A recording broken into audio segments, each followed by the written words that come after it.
में होता हूँ तो केजरीवाल यहाँ पे तमाशा कर रहा होता कुर्ता फाड़ के। वो चिपक के बैठा हुआ है कि नहीं बैठा हुआ? आया उसका कोई चमचा भी निकल के आया क्या? कोई मंत्री निकल के आया है जो अंदर बैठता है? कोई चोर जो इस बिल्डिंग के अंदर बैठता है आया बाहर निकल के?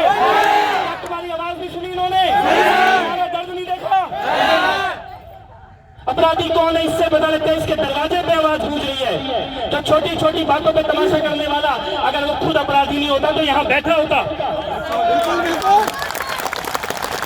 उसको तो बहाना चाहिए ना, उसको तो बहाना चाहिए। एलजी को मोदी को गाली देने का बहाना चाहिए, इससे बड़ा क्या बहाना होता। लेकिन उसको पता है कि चोर वो खुद है, पापी वो खुद है, अपराधी वो खुद है।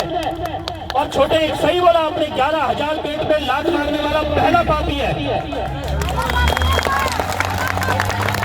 5 साथियों की जो मृत्यु हुई है वो मृत्यु नहीं है, वो हत्या है। और एक एक हत्या का जिम्मेदार केजरीवाल है। अगर ये धरना ये सिविल डिफेंस का नहीं होता, ये शाहीन बाग में टुकड़े टुकड़े वाले बैठे होते ना, तो वहां पे ये केजरीवाल खुद जाके बिरयानी बांटता होता, सिसोदिया साथ में लगा होता लाइन में। दिल्ली में कोई भी धरना होगा तो ये खड़े होते हैं, इनके टॉयलेट से शौचालय जाएगा, पानी जाएगा, पैसा जाएगा।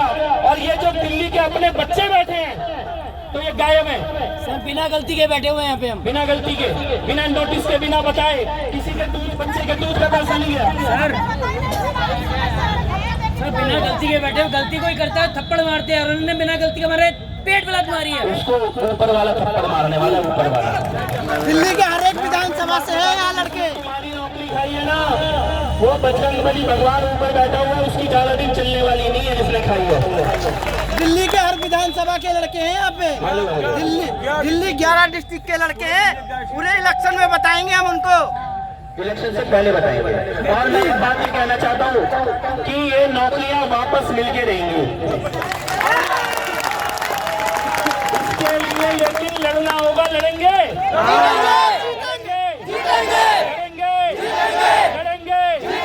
लड़ूंगा साथ में।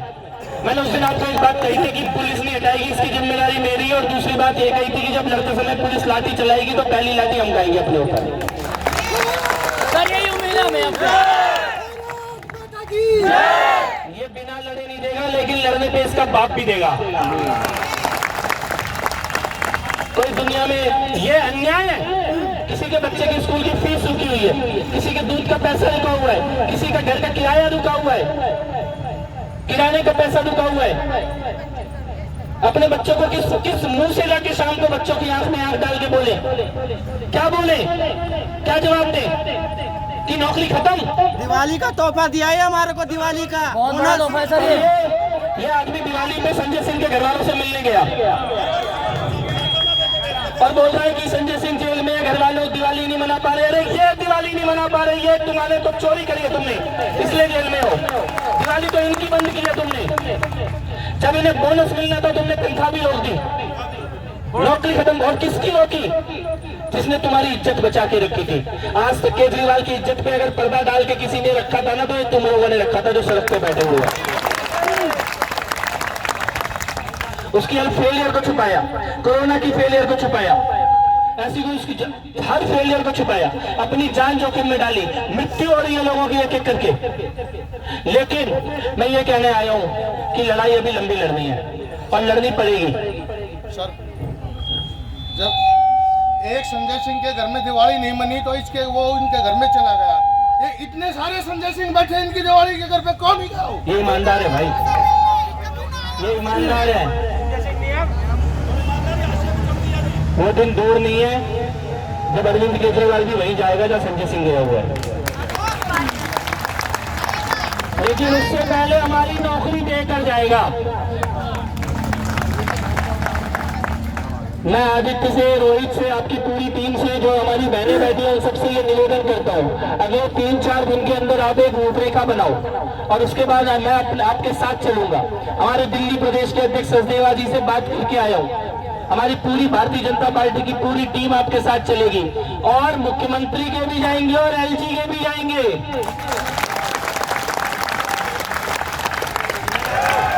जिस जिसके हाथ में है भाई तू अपना लिख के दे और दूसरे को जहाँ साइन करना है वहाँ दूसरे से भी साइन कराएंगे। लिखित में लेंगे ना, पत्ता में नहीं लेंगे।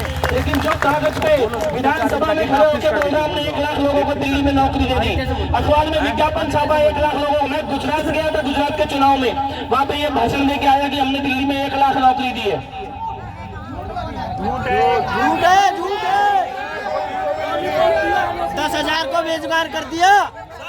सर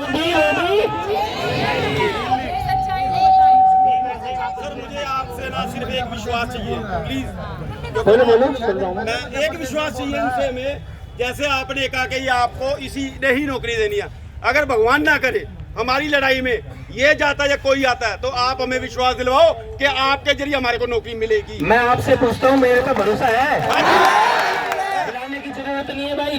जब जब सड़क पे उतरे हो ना, मैं उतरता तब भी यहीं था। बस ठीक है बस। और वरना डीटीसी के जो अपने भाई बैठे थे इससे पहले, जब मैं सरकार के अंदर था, इसी दरवाजे पे बैठे थे, मैं था कि नहीं था साहब, आया कि नहीं आया था? जब इस सरकार का कोई मंत्री नहीं आया था तब भी मैं आया था। और इसलिए नहीं कि ये कोई बड़ी बात है, इसलिए कि अगर तुम्हारा दर्द नहीं सुन सकता ना तो उसका कुर्सी पे बैठने के लायक ही नहीं हुआ, लायक नहीं है। ये मजाक नहीं चल रहा, लोगों की जिंदगी जुड़ी हुई है नौकरी से। और जो अब यहाँ से हटेगा उसको कहाँ मिलेगी नौकरी? हटेगा। लेकिन इस लड़ाई को आगे बढ़ाना है। अब आप लोगों की संख्या भी बढ़ी है, आप लोगों को अनुमति भी है, इस लड़ाई को आगे बढ़ाएंगे। एक ऐसी रूपरेखा आप बनाइए कि हम जितने भी लोग हैं सब एक साथ चले, आपके पीछे पीछे आपके साथ कंधे से कंधा मिला के मैं भी चलूं। और फिर उस दिन जब चले तो तब तक वापस न लौटे जब तक अपना फैसला पूरा न करा के आए।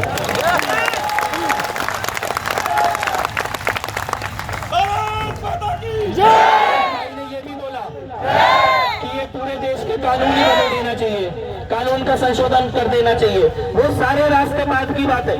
अभी हम इतनी बड़ी मांग नहीं रखेंगे कि पूरे देश का कानून बदल दो, जब बदलोगे तब बदलोगे, लेकिन मेरी नौकरी वापस दो पहले। क्योंकि तुमने कोई कानून बना के नौकरी नहीं दी थी, जब देने का समय आया तो ऐसी दे दी और उसके इतने बड़े बड़े विज्ञापन छाप दिए। 8 साल बाद हटा दिया। और आज क्यों हटा दिया? क्योंकि आज तुम्हें प्राइवेट वाले को दोबारा देके दोबारा कमीशन खाना है।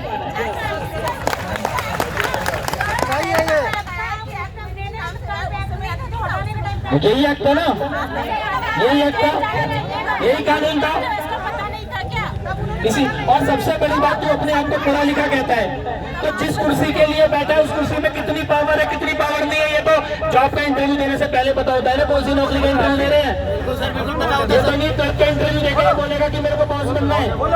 सर इनके सरकार में ऐसा हुआ, इनके आदमी सब जगह बैठे हुए हैं और आके हाजिरी लगा के चले जाते हैं। शंकर मार्शल जी, सर एक मिनट सर जी। एक साथी की और मृत्यु, शिवशंकर मार्शल जी, साउथ वेस्ट दिल्ली। कितने को खाएगा सर ये? कितने को खाएगा? ये भगत के दौरान ये है, ये कोरोना योद्धा है, इनके लिए इंसाफ दे दे रहा है। यहाँ सबको सब कुछ पता है, ज्यादा कुछ कहने की आवश्यकता नहीं है।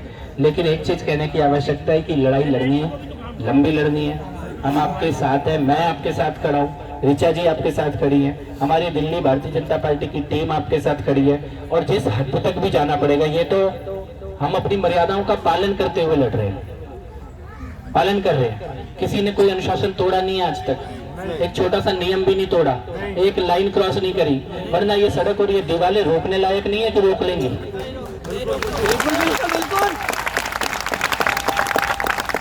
लेकिन तुम अगर हमारे बच्चों को भूखा रखने तक लेके आ जाओगे तो फिर इस दुनिया में इंसान के लिए बच्चों से बढ़ के कुछ नहीं होता है।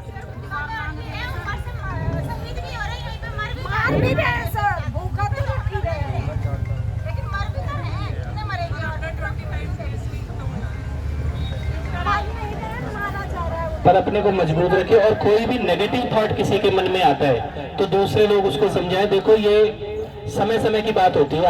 आज लग रहा है कि कोई बिल्कुल रास्ते बंद है, लेकिन रास्ते खुल जाते हैं। जिंदगी यहाँ खत्म नहीं होती है, चीजें यहाँ पे रुकती नहीं है कभी भी। और इससे अच्छा ही कुछ निकलेगा। इस एकता से कम इकट्ठे बैठने का तो मौका मिल गया ना। अभी तक तो हम एक दूसरे को जान भी नहीं रहे थे, ये ताकत से कुछ ना कुछ अच्छा निकलेगा। किसी साथी के मन में जरा भी नेगेटिव आए तो उसको पॉजिटिव करने का काम किसका है? हमारा काम है। उसके घर जाओ, उसके परिवार से मिलो, उससे बात करो, उसका हौसला बढ़ाओ और उसको यहाँ बिठाओ लाकर, क्योंकि एक दूसरे का साथ देखने से हिम्मत बढ़ती है। और इस लड़ाई को इससे भी बड़े रूप में लेके चलते हैं, साथ में चलते हैं। प्रधानमंत्री जी के यहाँ पे लिख के देना होगा, बात करनी होगी, एलजी साहब के करना होगा, ये सारा काम मेरा, मैं करूंगा आपके भी आपको।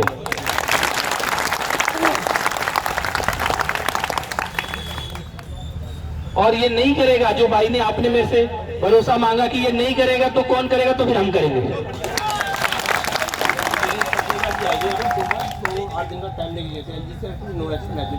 सचदेवा जी ने मेरे को भेजा है, उन्होंने मेरे को भेजा है, मेरे को मालूम है सचदेवा जी आए थे उस दिन, मैंने आपको बताया था।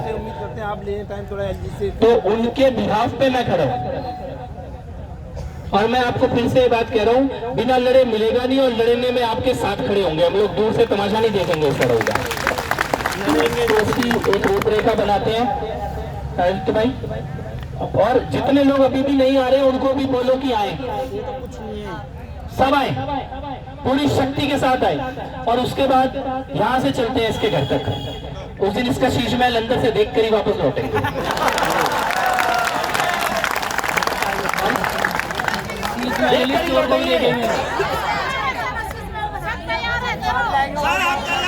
अभी तैयार है, अभी भी तैयार है, तैयार है। सर बहुत आगे। तो आप इसकी रूपरेखा बनाइए। यहाँ पे छोटी मोटी और जो जरूरतें कम पड़ रही है उसको पूरा करेंगे हम लोग मिलके। और दिल्ली पुलिस से मैं फिर से कहना चाहता हूँ, जो लोग सुन रहे हैं, कि आपका काम केवल इन लोगों का सहयोग करना है, इनको रोकना आपका काम नहीं है, रोकने की कोशिश भी मत करना उनको। ये शांतिपूर्ण संघर्ष है, आंदोलन है, अन्याय के खिलाफ है और पुलिस की जिम्मेदारी है यहाँ पे प्रोटेक्शन देना। सर एक बात बोलना चाहूँगा, मैंने दिल्ली में सारे लीडर देखे लेकिन आप जैसे नेता नहीं देखा। पूरी दिल्ली में कोई भी हमारे चाबी वाले भी ना, कभी भी मुसीबत में अगर हमें कोई नाम याद आएगा तो कपिल मिश्रा जरूर याद आएगा। मार्शल एकता, मार्शल एकता, लड़ेंगे, जीतेंगे, लड़ेंगे, जीतेंगे। भारत माता की, भारत माता की। जो सरकार निकम्मी है वो सरकार बदलनी है, जो सरकार निकम्मी है वो सरकार बदलनी है। केजरीवाल तेरे राज में, और दिल्ली के 3 दलाल संजय मनीष केजरीवाल, दिल्ली के 3 दलाल, दिल्ली के 3 दलाल, संजय मनीष केजरीवाल, दिल्ली के 3 दलाल, दिल्ली के 3 दलाल, संजय मनीष केजरीवाल। बहुत बहुत आभार। आप अपनी हिम्मत बना के रखो। और लंगर अब तो नहीं रोक रहा कोई, खाना तो नहीं रोक रहा कोई, अब भी रोक रहे हैं? नहीं रोक रहे? वीडियो बना रहे ऊपर से।